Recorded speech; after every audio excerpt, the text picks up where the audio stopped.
បាទជំរាបសួរលោកគ្រូអ្នកគ្រូថ្ងៃនេះខ្ញុំមានវគ្គថ្មីបន្តពីក្បាច់សីស្លាប់ខ្មែរទី3ចូលទី4គេហៅថាក្បាច់និពន្ធបាទចំពោះជើងថ្មីចង់រៀនងាយស្រួលសូមចូល Channel YouTube របស់ខ្ញុំឈ្មោះយ៉ាតសីស្លាប់ខ្មែរហើយជួយចុច Subscribe ឲ្យផងចុចកណ្ដឹងផងសម្រាប់វីដេអូថ្មីបានឃើញមុនគេបាទ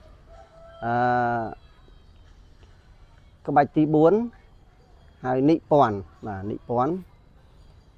ធគេចូលជើងចាបត់ចតុលបត់ឡើងណាបត់ចតុលបត់ឡើងសំខាន់ចតុលហើយភ្នែកមើលសៃហ្នឹងមើលគូតសៃធ្លាក់ដល់ពេលធ្លាក់មកយើងលើកជើងវាយហើយកុំជ្រេទៅមុខចេះដល់ពេលជ្រេទៅមុខយើងបាក់ដាក់កងដល់ពេលជើងរៀនវាយដបងយើងវាយចេះមកបាត់កជើងយើងផ្អៀងចេះតិចមកបានយើងដាក់កងវាឆ្លាស់ណាដាក់មកវាឆ្លាស់ណាមិនបោះជើងទៅមុខទេណាបាត់កជើងចេះចតុលបាត់ចេះហើយជើងវាយ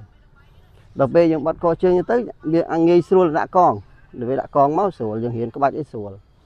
ហើយមើលណាមើលចំហៀង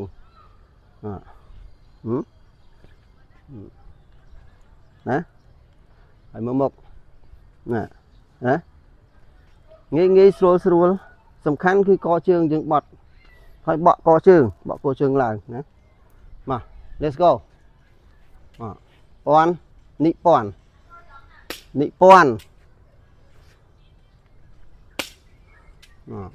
និពន្ធ